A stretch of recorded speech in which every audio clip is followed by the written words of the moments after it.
ಶಾಸಕ ಯತ್ನಾಳ್ ಮತ್ತು ರಮೇಶ್ ಜಾರಕಿಹೊಳಿ ಅವರ ನೇತೃತ್ವದಲ್ಲಿ ಈಗ ಮಹತ್ವದ ಸಭೆಯನ್ನು ಮಾಜಿ ಸಚಿವ ಕುಮಾರ್ ಬಂಗಾರಪ್ಪ ಅವರ ನಿವಾಸದಲ್ಲಿ ಮಾಡಲಾಗಿದೆ. ಇನ್ನೂ ಕೂಡ ಸಭೆ ಮುಂದುವರೆದಿದೆ.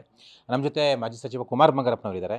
ಒಂದು ಹಂತದ ಸಭೆ ಮುಕ್ತಾಯಗೊಳಿಸಿದ್ದೀರಾ. ಒಂದು ರೀತಿಯಲ್ಲಿ ನಿರ್ಣಾಯಕ ಸಭೆ ಇದು ಅಂತ ಚರ್ಚೆ ಆಗ್ತಾ ಇತ್ತು. ಏನು ನಿರ್ಣಯ ಮಾಡಿದ್ದೀರಾ? ನಿರ್ಣಯನ ಇವಾಗ ನಮ್ಮ ಅರವಿಂದ್ ಲಿಂಬಾವಳಿಯವ್ರು ಬರಬೇಕು. ಮತ್ತು ಇವಾಗೇನು ತಟಸ್ಥ ಗ್ರೂಪು ಅಂತ ಗುಂಪು ಅಂತ ಹೇಳ್ತಾಯಿದ್ರು. ಆ ತಟಸ್ಥ ಅಂತ ಹೇಳಿಬಿಟ್ಟು ನಾವು ಯಾರೂ ಇಲ್ಲ. ನಮ್ಮದು ಬಣ ಅಂತ ಹೇಳ್ತಕ್ಕಂಥದ್ದು ಇಲ್ಲ. ನಾವು BJP ಪಕ್ಷಕ್ಕೆ ಮುಂದಿನ ದಿನಗಳಲ್ಲಿ ಹೇಗೆ ಅಧಿಕಾರಕ್ಕೆ ತರಬೇಕು, ಹೇಗೆ ರಾಜ್ಯದಲ್ಲಿ BJPಯನ್ನು ಬಹುಮತಕ್ಕೆ ತರ್ತಕ್ಕಂಥ ನಿಟ್ಟಿನಲ್ಲಿ ನಮಗೊಂದು 1000 ದಿನ ಇದೆ. 1000 ದಿನ ಇರೋದು. 3 ವರ್ಷ ಅಂದರೆ ನಮಗೆ 1000 ದಿನದ ಲೆಕ್ಕ. 1000 ದಿನನೇ ನೀವು ಲಾಸ್ಟ್ 300 ದಿನ ನೀವು ಎಲೆಕ್ಷನಿಗೆ ತೊಗೊಂಡು ಹೋಗ್ತೀರಿ. ಇನ್ನು 300 ದಿನ ಕ್ಯಾಂಡಿಡೇಟಿಗೆ ಕೊಡಬೇಕು. ಈ 300 ದಿನ is the most crucial for organization. ಇದು ಕೆಳ ಹಂತದಿಂದ ಬೂತ್ ಮಟ್ಟದಲ್ಲಿ ಕಾರ್ಯಕರ್ತರು ನಮಗೆ ಕಾಯ್ತಾ ಇದ್ದಾರೆ. ಒಳ್ಳೆ ಪಕ್ಷದ ನಿರ್ಧಾರವನ್ನು ಕೊಡುತ್ತದೆ ರಾಜ್ಯದಲ್ಲಿ ಮತ್ತು ಜಿಲ್ಲೆಯಲ್ಲಿ ಅಂತೇಳಿ, ಮಂಡಲದಲ್ಲಿ ಅಂತೇಳಿ. ಇದನ್ನೆಲ್ಲದನ್ನೂ ಗೊಂದಲನ್ನು ಈ 300 ದಿನದಲ್ಲಿ ವೇಸ್ಟ್ ಮಾಡಿದರೆ ಆ 600 ದಿನಗಳು ಹಾಳಾಗಿ ಹೋಗುತ್ತೆ ಅನ್ನೋದು ನಮ್ಮ ವಿನಂತಿನ ಕೇಂದ್ರಕ್ಕೆ ಮತ್ತು ರಾಜ್ಯಕ್ಕೆ ನಾಯಕರುಗಳಿಗೆ ಕೊಟ್ಟಿದ್ದೀವಿ.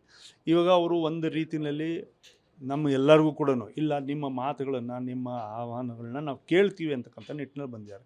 ಸೊ ಈಗ ಮುಂದಕ್ಕೆ ಇವತ್ತಿನ 2ನೇ ಅವಧಿಯ ಸಭೆ ಆದಮೇಲೆ ನಾವೆಲ್ಲರೂ ಕೂಡ ತಟಸ್ಥ ಬಣ ಮತ್ತೊಂದು ಬಣ ಅಂದಂಗೆ ಯಾರಿಗೆ ಈ ಆರ್ಗನೈಸೇಷನಲ್ಲಿ ಮತ್ತು ಈ ಸರ್ಕಾರವನ್ನು ತರ್ತಕ್ಕಂಥ ನಿಟ್ಟಿನಲ್ಲಿ ನಾವು ಮುಂದೆ ಹೋಗಬೇಕು ಅಂತಿದ್ದೀವಿ, ಅವರೆಲ್ಲರೂ ಸೇರಿ ದೆಹಲಿನಲ್ಲಿ 3 ಅಥವಾ 4 ಮೇಲೆ ನಾವೆಲ್ಲರೂ ಅಲ್ಲಿ ಸೇರ್ತಾ ಇದ್ದೀವಿ.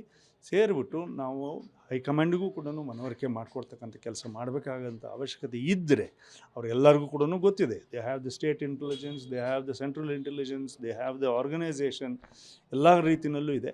ಆ ನಿಟ್ಟಿನಲ್ಲಿ ಅವರೆಲ್ಲರೂ ಸೂಕ್ತವಾಗಿರ್ತಕ್ಕಂಥ ನಿರ್ಧಾರವನ್ನು ಅತಿ ಶೀಘ್ರವಾಗಿ ತಗೊಳ್ತಕ್ಕಂಥ ವಿಶ್ವಾಸ ನನಗಿದೆ. ರಾಜ್ಯಾಧ್ಯಕ್ಷ ಚುನಾವಣೆ ಸಂಬಂಧ ವಿಜೇಂದ್ರ ಅವರ ವಿರುದ್ಧ ಯತ್ನಾಳ್ ಅವ್ರನ್ನ ನಿಲ್ಲಿಸಬೇಕು ಅನ್ನುವಂಥ ಚರ್ಚೆ ಇವತ್ತಾಗಬೇಕಾಗಿತ್ತು. ಇವತ್ತು ಚರ್ಚೆ ಆಗುತ್ತಾ? ಯಾಕೆ 2 ದಿನ ಮುಂದೂಡಿದ್ದೀರಾ? ನಾವು ಇವಾಗ ತಟಸ್ಥ ಬಣ ಅಂತ ಹೇಳಿ ನೀವೇನು ಮಾಧ್ಯಮದಲ್ಲಿ ಗುರುತು ಮಾಡ್ತಾಯಿದ್ರಿ, ಈಗ ಅವರೆಲ್ಲರೂ ಕೂಡ ನಿನ್ನೆ ಮುಂದೆ ಮಾತನಾಡಿದ್ದಾರೆ. ಅವರೆಲ್ಲರೂ ಕೂಡ ನೀವೊಂದು ಸ್ವಲ್ಪ ನಮಗೆ ಟೈಮ್ ಕೊಡಿ, ನಾವೆಲ್ಲರೂ ಸೇರಿಬಿಟ್ಟು ಒಟ್ಟಿಗೆ ಒಂದು ಸರಿ ಹೈಕಮಾಂಡ್ ಗಮನಕ್ಕೆ ತರೋಣ, MPSಗವ್ರ ಗಮನಕ್ಕೆ ತರೋಣ, ರಾಜ್ಯದ ನಾಯಕರುಗಳು ಸೀನಿಯರ್ ನಾಯಕರುಗಳಿಗೆ ಗಮನಕ್ಕೆ ತರೋಣ.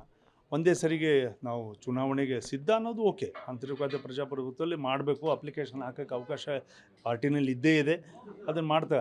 ಬಟ್ ಮಾಡಿದರೆ ಪ್ರೋಸ್ ಆ್ಯಂಡ್ ಕಾನ್ಸ್ ಏನಾಗುತ್ತೆ ಅನ್ನೋದಕ್ಕೋಸ್ಕರ ಹೇಳಿದ್ದಾರೆ. ಅದಕ್ಕೋಸ್ಕರ ನಾವು ಕಾಯ್ತಿದ್ದೀವಿ. ಬಟ್ ಸಂದರ್ಭ ಬಂದರೆ ಎಲೆಕ್ಷನ್ಸ್ ಮಾಡಲೇಬೇಕು ಅಂದರೆ we are ready for that. High command ಸಹಮತದಿಂದ ಆಯ್ಕೆ ಮಾಡಬೇಕು ಅನ್ನುವಂಥ ಯೋಜನೆ ಹಾಕೊಂಡಿದೆ.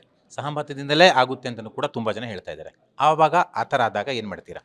ಹೈಕಮಾಂಡು ಸಹಮತವನ್ನು ಮಾರ್ಗವನ್ನು ಮಾಡ್ತದಂದರೆ ಹೈಕಮಾಂಡ್ ಲೈನ್ನ ಬಿಟ್ಟು ದಾಟೋರು ನಾವು ಯಾರೂ ಕೂಡ ಅಲ್ಲ, ಯಾರೂ ದಾಟೋದು ಇಲ್ಲ.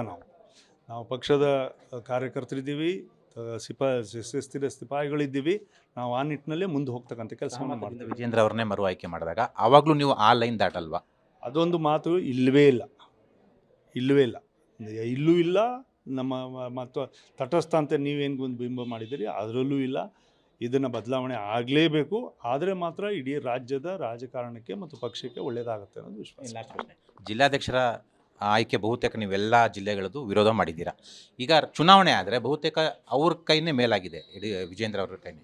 ಬಹುತೇಕ ಚುನಾವಣೆ ಆದರೆ ಅವ್ರಿಗೆ ಗೆಲ್ಲೋ ಸಾಧ್ಯತೆ ಇದೆ. ಆ ಥರ ಆದಾಗ ಏನು ಮಾಡ್ತೀರಾ? ಇವಾಗ ಚುನಾವಣೆ ಯಾರನ್ನ ಇವಾಗ ಮಾಡಿದ್ದಾರೆ, ಅದರಲ್ಲಿ ಒಳ್ಳೆಯವರು ಇರ್ತಾರೆ, ಕೆಟ್ಟವರು ಇರ್ತಾರೆ, ಗುಂಪು ಮಾಡೋರು ಇರ್ತಾರೆ, ಗುಂಪಿನ ವಿರುದ್ಧ ಮಾಡ್ಕೊಂಡು ಹೋಗೋರು ಇರ್ತಾರೆ. ನಾವು ಎಲ್ಲರೂ ಸಾರಾಸಗಟ್ಟು ಎಲ್ಲರೂ ಕೂಡ ಅವ್ರು ನಮ್ಮ ಕಾರ್ಯಕರ್ತರು, ನಮ್ಮ ಅಧ್ಯಕ್ಷರುಗಳಾಗಿ ಇದ್ದವರು ಮತ್ತು ಮುಂದಕ್ಕೂ ಕೂಡ ಇರೋಂಥವ್ರು ಇರ್ತಾರೆ. ನಾವು ಅವರ ಇಂಡಿವಿಜುವಾಲಿಟಿ ಪರ್ಸ್ನಾಲಿಟಿ ಬಗ್ಗೆ ನಾವು ಯಾರು ಕೂಡ ಮಾತನಾಡ್ತಾ ಇಲ್ಲ. But the process of the elections ಏನಿದೆ ಇದನ್ನು ಮಾಡ್ತಕ್ಕಂಥದ್ದು ಇದು ಪಕ್ಷದ ಸಂವಿಧಾನಕ್ಕೂ ವಿರುದ್ಧವಾಗಿದೆ ಮತ್ತು ಕ್ರಮಬದ್ಧವಾಗಿ ಆಗಿಲ್ಲ. ಎಲ್ಲೂ ಕೂಡ ಪಾರದರ್ಶಕತೆ ಇಲ್ಲ ಅಂತಕ್ಕಂಥದ್ದು ನಮ್ಮ ವಾದ. ಹಾಗಾಗಿ ಅದನ್ನು ಯಾರೋ ಜಿಲ್ಲಾ ಅಧ್ಯಕ್ಷರುಗಳ ವೈಯಕ್ತಿಕ ವಿಚಾರಕ್ಕೆ ಅವರ ಪರ್ಸ್ನಾಲಿಟಿ ಮೇಲೆ ಬಿಂಬಿಸ್ತಕ್ಕಂಥದ್ದು ಅಲ್ಲವೇ ಅಲ್ಲ.